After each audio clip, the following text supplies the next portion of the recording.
T-30. 75 toneladas de furia y el cañón más poderoso en la historia de los tanques pesados de Estados Unidos. El verano de 1944 se convirtió en una auténtica pesadilla para los tanquistas estadounidenses que desembarcaron en la costa de Normandía. Las tripulaciones de los tanques medios Sherman, que hasta hacía poco habían derrotado con éxito a italianos y alemanes en el norte de África, se enfrentaron de repente a un enemigo contra el cual sus vehículos resultaron prácticamente impotentes. Desde los espesos bosques franceses y detrás de los muros de piedra de las aldeas normandas, los tanques pesados alemanes Tiger y los más modernos Königstiger abrían fuego contra las columnas estadounidenses, cuyos blindajes frontales alcanzaban los 150 milímetros. Los proyectiles de 76 milímetros de los Sherman rebotaban en esos monstruos de acero como guisantes contra una pared, mientras que en respuesta llegaban proyectiles de 88 milímetros que atravesaban los tanques estadounidenses de lado a lado. En pocas semanas de combates en los pintorescos campos de Normandía quedaron ardiendo cientos de Sherman, y el mando de Estados Unidos finalmente comprendió la magnitud de la catástrofe. El problema residía en que los generales estadounidenses habían descansado demasiado tiempo sobre los laureles de las victorias en el norte de África. Los éxitos en Túnez y Sicilia los convencieron de que los tanques medios cumplían perfectamente sus funciones, y que los vehículos pesados eran solo una carga costosa y torpe para los ejércitos ofensivos. El programa del tanque pesado M6, desarrollado a comienzos de la guerra, fue prácticamente congelado después de que estas máquinas voluminosas se mostraran extremadamente poco fiables en las pruebas. Con un peso cercano a las 60 toneladas, el M6 contaba con un armamento débil para su clase y sufría constantes fallos en la transmisión. El alto mando abandonó la idea de los tanques pesados y se concentró en la producción masiva de los Sherman.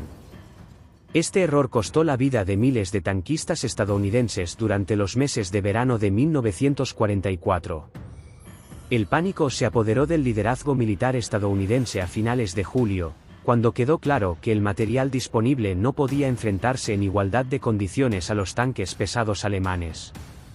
Se sucedieron reuniones de emergencia. Los generales exigían soluciones inmediatas, mientras los ingenieros buscaban frenéticamente alguna forma de corregir la situación. La primera idea fue una modernización profunda del desafortunado M6, que recibió la designación M6A2E1. Se proponía instalar una nueva torre con un potente cañón de 105 milímetros sobre el viejo chasis. Sin embargo, el general Lucius Clay se opuso firmemente al proyecto, señalando con razón que el vehículo modernizado pesaría unas 77 toneladas, conservando todos los defectos del diseño original, incluida su pésima movilidad y la falta de fiabilidad del tren de rodaje. El 14 de agosto de 1944, en una reunión, se propuso por primera vez la creación de un tanque pesado completamente nuevo, que recibió el índice T-29. Esta máquina debía combinar un chasis inspirado en el diseño del prometedor T-26 con la torre y el armamento del M6A2E1. El cañón de 105 mm T5E1, en teoría, podía destruir a los Tiger alemanes a distancias razonables. No obstante, algunos especialistas expresaron serias dudas. El principal adversario del nuevo tanque sería el Königstiger, con su blindaje frontal de 150 milímetros, y no todos creían que el cañón de 105 milímetros pudiera perforar de forma fiable semejante protección. Fue entonces cuando nació el proyecto destinado a convertirse en el tanque más poderoso de la historia del blindaje estadounidense de su época. Ese mismo día, 14 de agosto, se decidió desarrollar en paralelo otra máquina con el índice T-30. El casco y la torre debían ser idénticos a los del T-29, pero el armamento sería de un nivel completamente distinto. En lugar del cañón de 105 milímetros, se propuso instalar un arma de 155 milímetros basada en el famoso cañón de largo alcance conocido como Long-Tom. Era un verdadero monstruo. Su proyectil pesaba 43 kilogramos y podía convertir en restos humeantes a cualquier tanque enemigo, independientemente del grosor de su blindaje. Oficialmente, los trabajos sobre el T-30 comenzaron el 14 de septiembre de 1944. Inicialmente se planeó construir solo 2 prototipos, ya que el mando consideraba esta máquina más como una opción de reserva y una plataforma experimental para un arma extremadamente potente.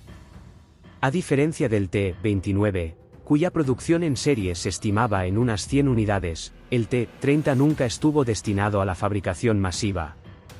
Sin embargo, los ingenieros encargados de desarrollar este gigante de acero no podían imaginar los problemas técnicos que tendrían que superar ni el tiempo que llevaría crear el tanque estadounidense más poderoso de aquella época. Los ingenieros comprendían perfectamente que 2 disparos por minuto eran totalmente insuficientes para un combate moderno de tanques.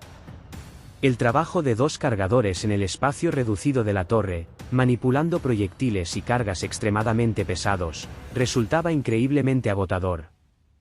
En condiciones reales de combate, el cansancio de la tripulación podía reducir aún más una cadencia de tiro ya de por sí baja hasta un nivel crítico. La solución a este problema fue la modificación conocida como T-30E1, en la cual se instaló un sistema de carga semiautomático que aliviaba considerablemente el esfuerzo físico de la tripulación. El principio de funcionamiento del nuevo sistema era el siguiente: el mecanismo colocaba automáticamente la recámara del cañón en la posición de carga. A continuación, el empujador introducía el proyectil y la carga desde una bandeja especial dentro de la recámara, tras lo cual el cañón regresaba a su ángulo de elevación inicial. A los cargadores solo les quedaba extraer la munición del estante y colocarla sobre la bandeja, mientras que todo el trabajo físico pesado era realizado por los mecanismos. Además, en la parte trasera de la torre apareció una escotilla adicional, destinada a la expulsión automática de las vainas disparadas al exterior. Los enormes cilindros de latón, que pesaban varios kilogramos, salían expulsados de la torre tras cada disparo, liberando espacio para el trabajo de la tripulación y eliminando la necesidad de retirar manualmente las vainas acumuladas. Paralelamente al T-30E1 existía otra modificación, designada como T-30E2. Sin embargo, la información sobre esta variante es extremadamente escasa y prácticamente no se ha conservado en los documentos históricos. Mucho mayor interés despierta el proyecto T-57, que se convirtió en el intento más radical de resolver el problema de la cadencia de tiro del cañón de 155 mm en este vehículo. Los ingenieros aplicaron una torre oscilante con cargador automático, una solución muy poco habitual para la Escuela Estadounidense de Construcción de Tanques. La torre oscilante constaba de 2 partes, una inferior, que giraba sobre el anillo de la torre, y una superior, donde se montaba el cañón y que podía oscilar en el plano vertical. Este diseño permitía ubicar el cargador automático en el nicho trasero de la torre y aumentar significativamente la cadencia de tiro. Resulta interesante que los cargadores automáticos se convirtieran posteriormente en un rasgo distintivo de la Escuela Soviética de Construcción de Tanques, mientras que los estadounidenses, durante muchas décadas, prefirieron mantener a un cargador humano en la tripulación. Se consideraba que una persona era más fiable que un mecanismo y podía solucionar atascos u otras averías en condiciones de combate, mientras que el fallo de un cargador automático privaba completamente al tanque de la capacidad de abrir fuego. El proyecto T-57 nunca pasó de la fase experimental. No obstante, la idea de la torre oscilante fue implementada con éxito en los tanques franceses AMX-13, que se produjeron por miles y estuvieron en servicio en los ejércitos de numerosos países del mundo. 2 prototipos del T-30 no terminaron su carrera como simples vehículos de pruebas, sino que sirvieron de base para la creación de un nuevo tanque. Fueron reconvertidos en prototipos del tanque pesado T-34, armado con un cañón de 120 mm. Este cañón ocupaba una posición intermedia entre el arma de 105 mm del T-29 y el monstruoso cañón de 155 mm del propio T-30. El proyectil de 120 mm era lo suficientemente potente como para destruir cualquier blindado de un adversario potencial, pero al mismo tiempo resultaba considerablemente más ligero y compacto, lo que permitía aumentar la dotación de munición y la cadencia de tiro. En esencia, el T-34 se convirtió en el antecesor directo del cañón que posteriormente se instaló en el tanque pesado de serie M103, el cual se transformó en un símbolo del poder blindado estadounidense durante la Guerra Fría. El programa de tanques pesados estadounidenses de la época de la guerra fue oficialmente cerrado sin haber dado lugar a vehículos producidos en serie. Ni el T-29, ni el T-30, ni sus numerosas modificaciones llegaron a fabricarse de forma masiva. Las razones fueron varias. En primer lugar, la guerra terminó antes de que estos tanques alcanzaran la plena preparación para el combate. En segundo lugar, el enorme peso de las máquinas generaba problemas logísticos prácticamente irresolubles. Los puentes y carreteras de Europa simplemente no estaban diseñados para soportar tales cargas.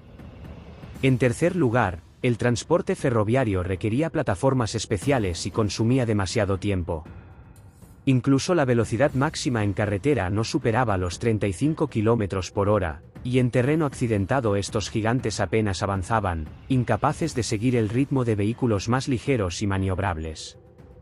Aún así, los 6 prototipos construidos del T-30 prestaron un enorme servicio al desarrollo de la construcción de tanques en Estados Unidos.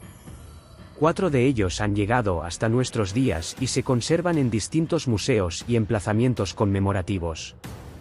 El tanque número 1 permaneció en el polígono de pruebas de Aberdeen. El tanque número 3 nunca abandonó el Arsenal de Detroit. El tanque número 5 puede verse en la colección de vehículos blindados del Ejército de los Estados Unidos.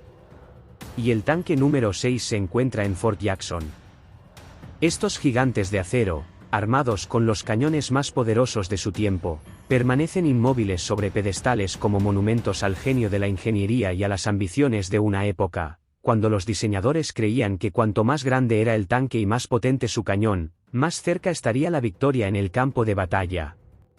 Si te ha gustado esta historia sobre el tanque estadounidense más fuertemente armado de la Segunda Guerra Mundial, no olvides dar me gusta y suscribirte al canal para no perderte nuevos episodios. Escribe en los comentarios sobre qué tanque u otro tipo de equipo militar te gustaría escuchar la próxima vez, y sin duda contaremos las historias más interesantes del mundo de los vehículos blindados.